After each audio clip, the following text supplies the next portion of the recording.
ఎన్ని రోజులైందో తెలుసా ఇలా చప్పుడు చేపలు, కోడిగుడ్లు పులుసు తిని. అచ్చం అమ్మ చేసినట్టే వచ్చింది. చిన్నప్పుడు ఈ కర్రీ కోసం రక్తాలు చిందించేటోళ్ళం. ఫండి అనే విలేజ్ నుండి ఒక ఆమె వచ్చేది. ఆమె తీసుకొచ్చేది. బాగుండేవి. ఫ్రెష్‌గా తీసుకొచ్చేది.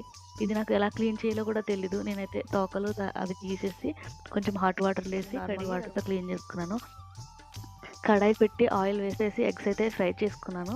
ఎగ్స్ ఫ్రై అయిన తర్వాత ఎండు చేపలు కూడా ఒకసారి ఫ్రై చేశాను. అంటే విరిగిపోకుండా ఉంటాయని.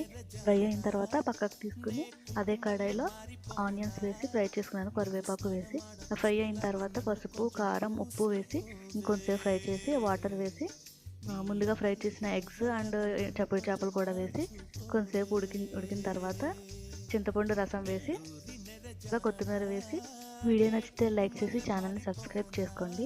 ఎంతమందికి చప్పుడు చేపలు, కోడిగుడ్లు కూర ఇష్టమో కామెంట్ చేయండి. Thanks for watching. Bye bye.